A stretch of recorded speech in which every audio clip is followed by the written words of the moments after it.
Hello and welcome to HubMath Coder.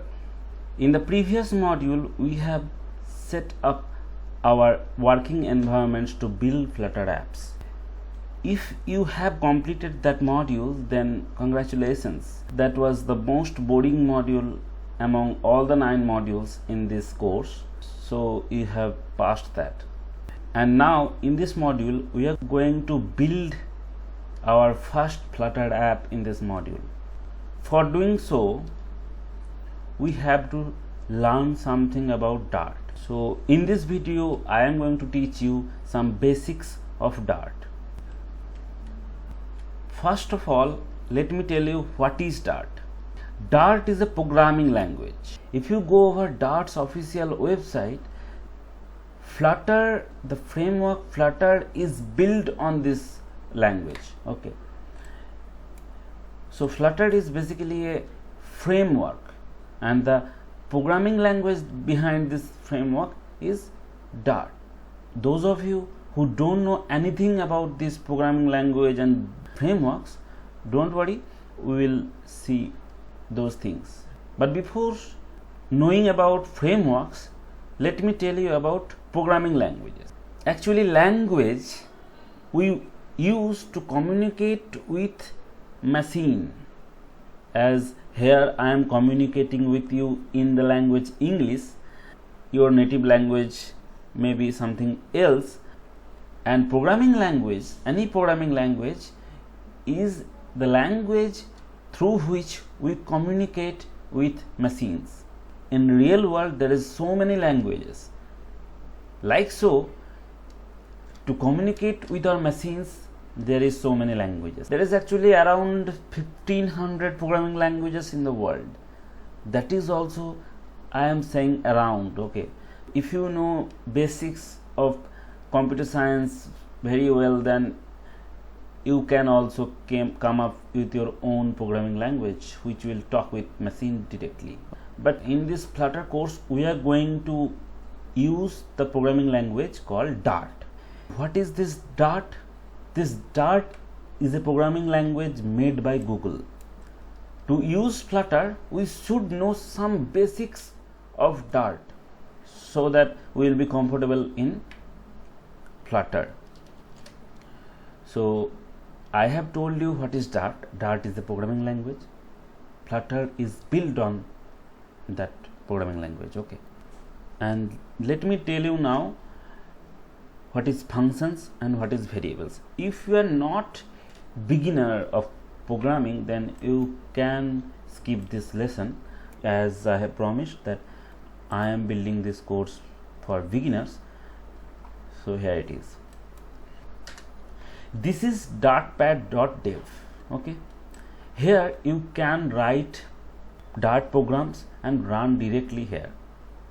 So you don't need to install Dart SDK in your own machine.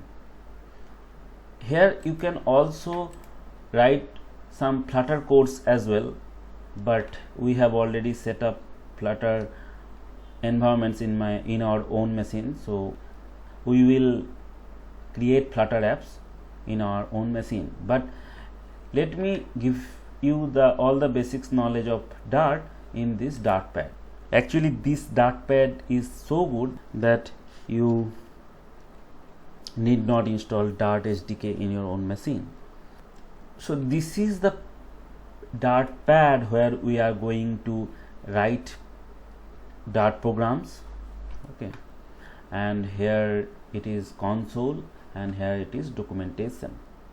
So these things I will show you what these things do. Now let me write a program on Dart.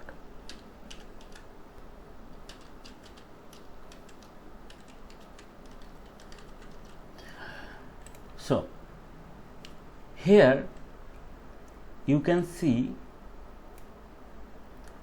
something called as void is written, and then main, then opening brace and closing brace, and then opening curly brace and closing curly brace. Okay, and when I tap here, you can see the documentation is showing void main.dart.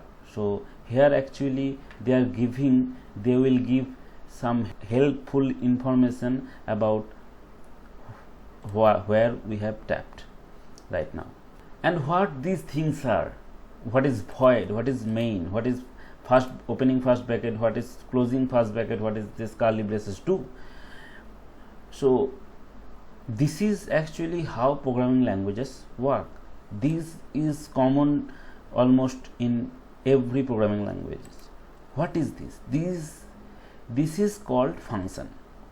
Okay, this is the structure of function is always something like this. You have to remember it once. The structure, it is return type.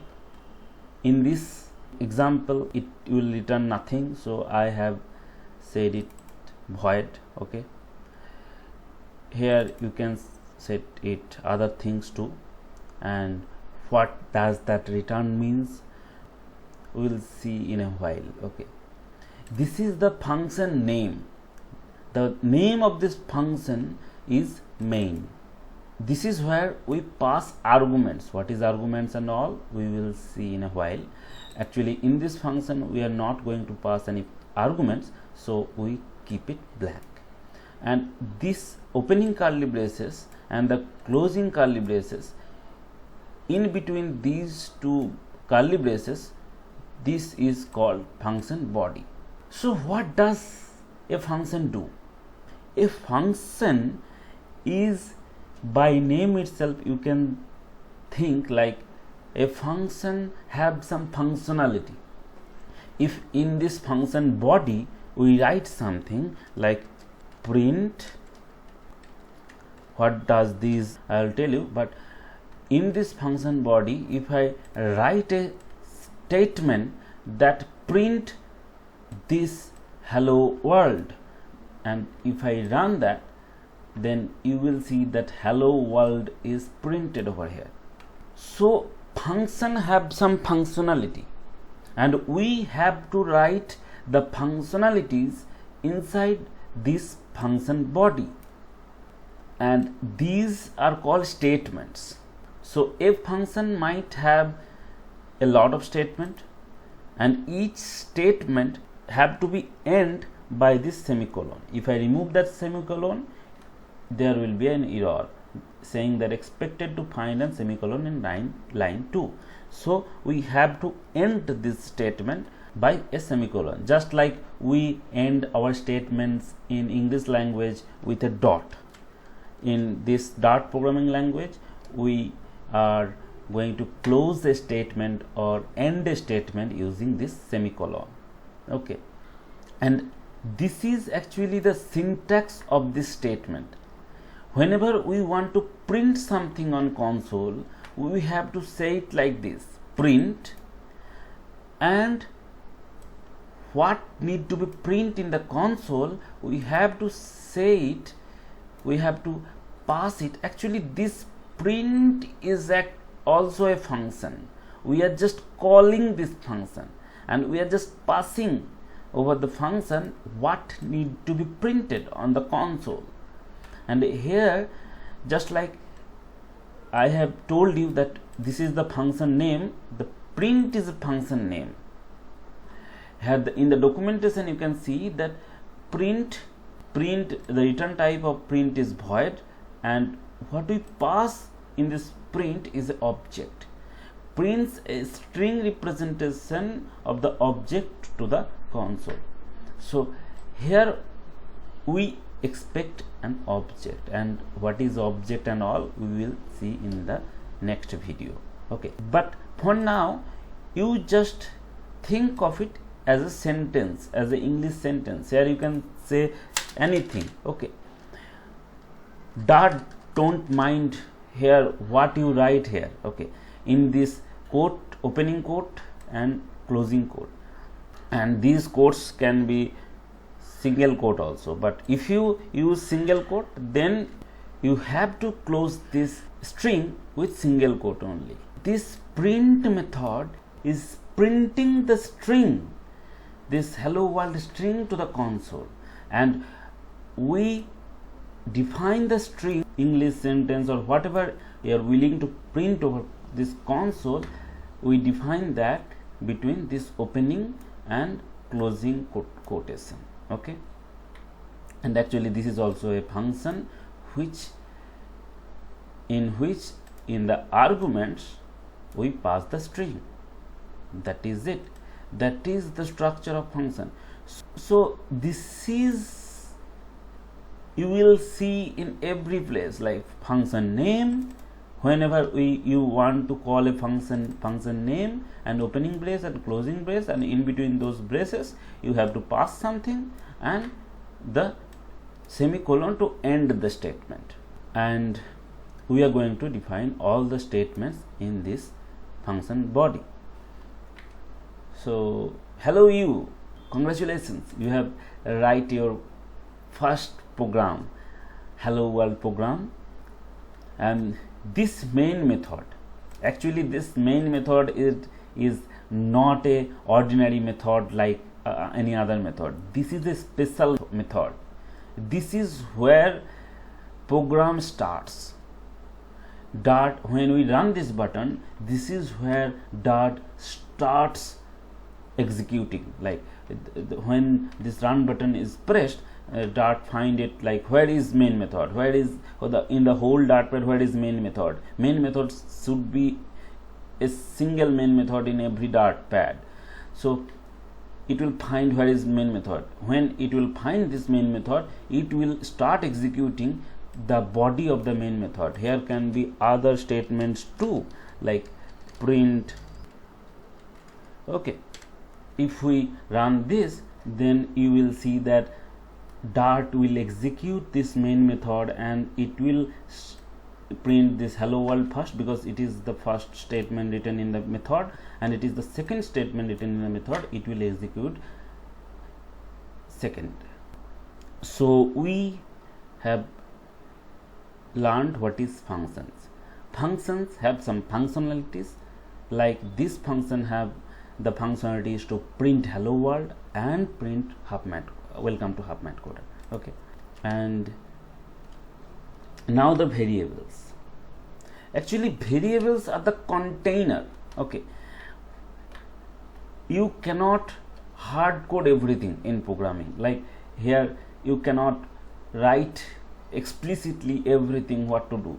In the runtime it may need to calculate something. You know, the calculation is the main part of computer.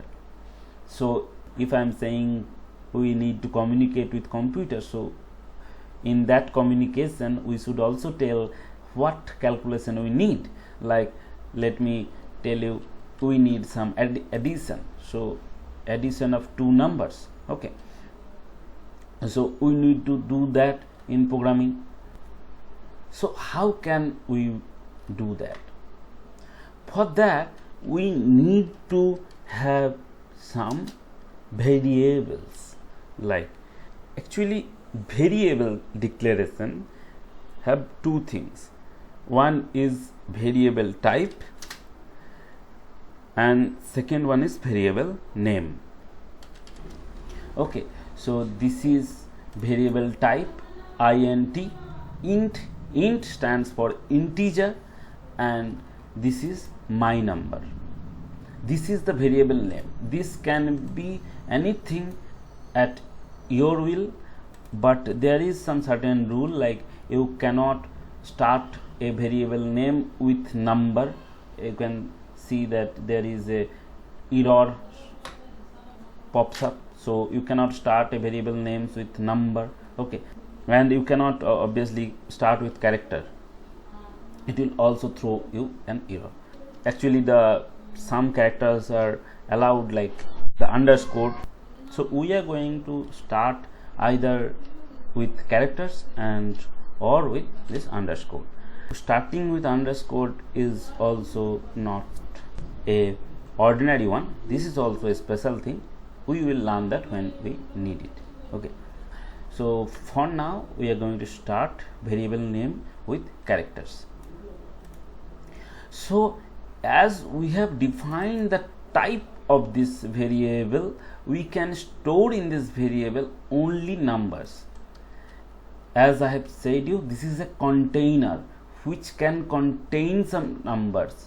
Okay, like you can define it equals to 54, and now if you print here my number, then it will print 54.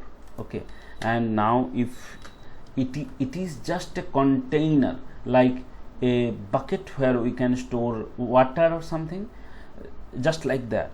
It is a container where we can store integers, like just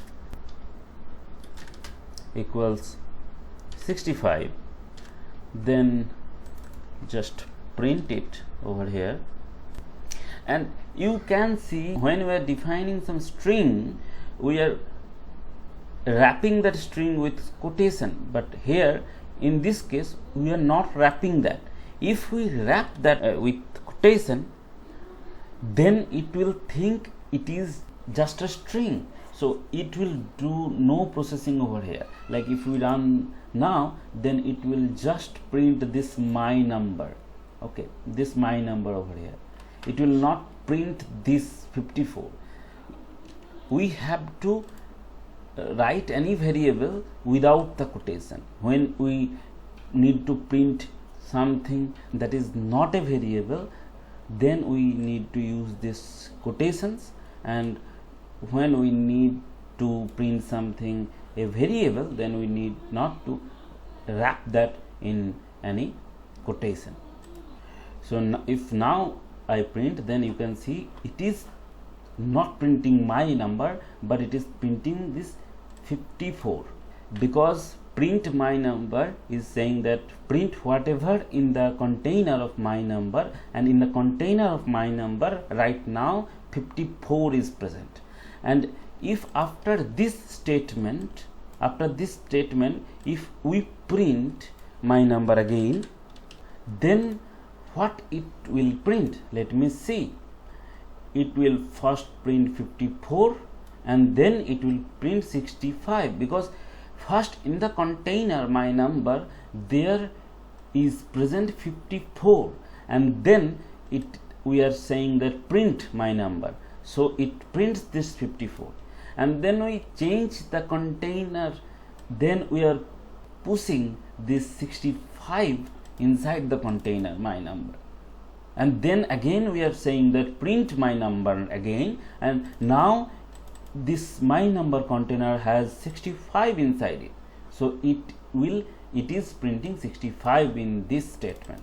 Okay, so you can see in the function body we can write many statements. In those statements computer will process. In those statements we are actually instructing our computer to do something.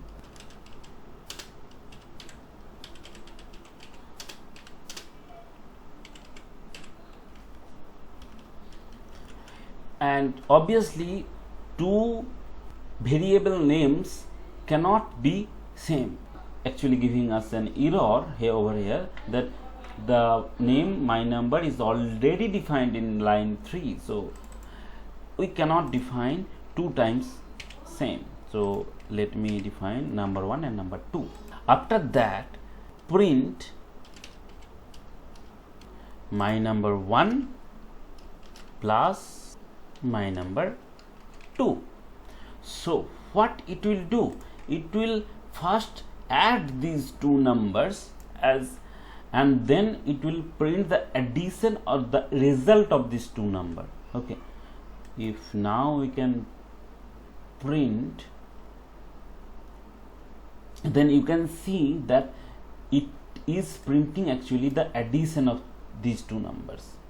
And if you are comfortable with this, now let me show you how we can define our own function. Like this print function is already predefined function, we are just calling this print function. So how we can define our own function? You can int add, int a, int b. Don't be scared, this is a function I have told you in this case we are not returning anything, and in this function we are going to return an integer. That is why I have set it to int. That is, we are going to return from this function an integer, and how we will return that we will see in a bit. And in this case the name of the function is add, and in the arguments you can see, as in the print we have seen that in the prints an object can be passed, any object. Like here we are passing an integer and addition of integers, so okay, any object, and in the previous case we were passing a string, so any object. And what it will do, it will do prints a string representation of the object to the console. In whatever object, in this case I am passing my number 1 and plus my number 2. It is not printing the whole thing, it is printing the string representation of this object, that is 119, to the console. Okay, so it expects an object, and here in this case in our own custom function we expect two integer. One is int a and second one is int b, actually two integers. So whenever we call this function we have to pass two integers, and those two integers will head over this a and b. And now if we return a plus b, okay, then what it will do, whatever the integers we have passed to this function, it will add those two and return that. That is why we have defined that it is going to return an integer, because addition of two integers is going to be an integer as well. Now let me tell you how can we call the add function. Here we can pass my number 1 and my number 2. As you can see, just like this print function, let me cut this part to keep it simple. Just like this print function, we are passing an object here, or in this case an integer. The object can be anything, in string, an integer, anything. In this case we are expecting, here you can see the documentation that int add expects an int, two int, actually int a and int b. And here we are passing my number 1, this integer in this add function, and my number 2, actually this integer. So these two integers will go over here. So my number 1 will go over this a and my number 2 will go over this b, and it will return a plus b. So it will return 119, and we are not catching that return. Okay, we can catch that return and variable as well. So just copy that, paste that, and if we now run this program, you will see that no changes will be there. It is again printing 119. So how the whole thing worked, let me show you again. My number 1 is an integer which holds the number 54. My number 2 is also an integer which holds the number 65, and then we are calling the add function which we have defined ourselves over here. And this add function expects two integers, one is a and second one is b, and we are passing this my number 1 as a and my number 2 as b. Okay, and now this returns a plus b, that is 54 plus 65, that is, and the addition of those two is returning this add function. By calling this function, we are getting something in return. Just in case of print, we can see there is nothing this print function returns, and in this add function we are returning something. So we are catching that return in this result variable. It returned 119 and we have catched that 119 in the result variable and we print that. If a lot of things have been gone over your head, don't worry.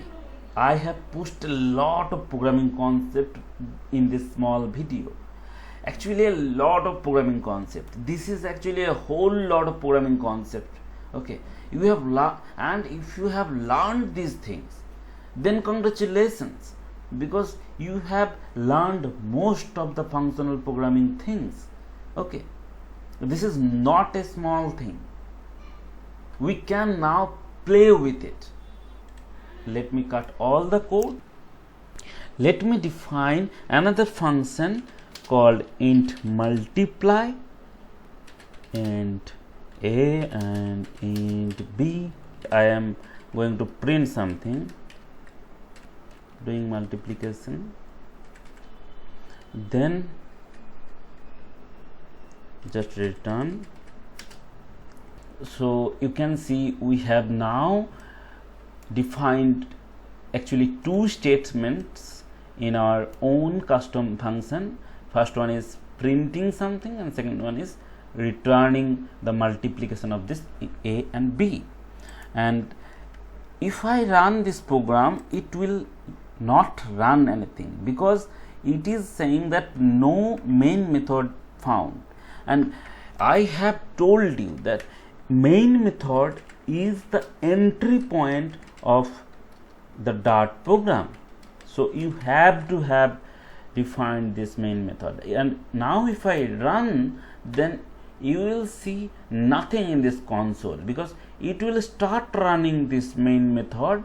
And if you can think like, I have write this statement, but why it did not print anything? Because it will start over here from the main method's body, and here in the body there is written nothing. So why it will call this?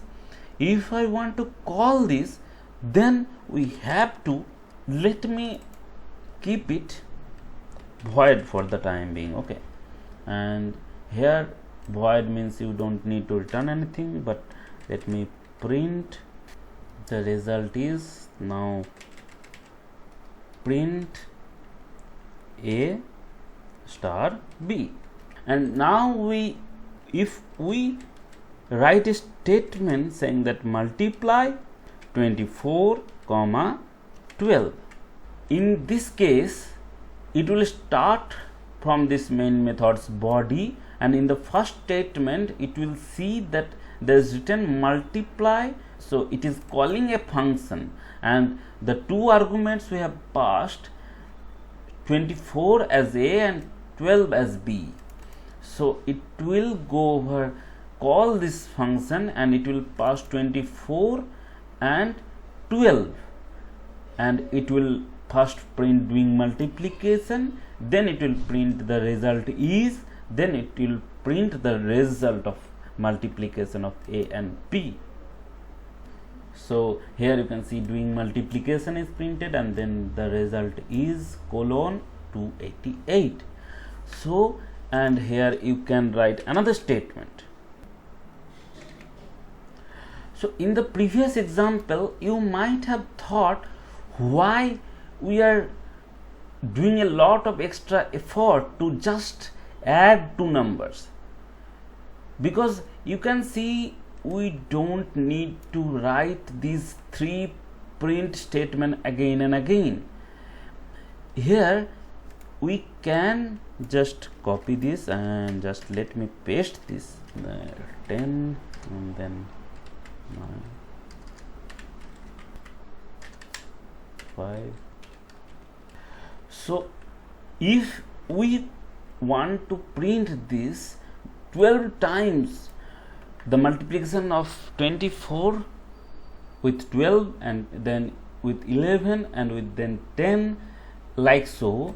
We don't need to write 12 into 3 like 36 instructions, but we are writing here only 12 lines over here, and it will, this one instruction is actually generating these 3 instructions. This is that simple. So that is why we need functions.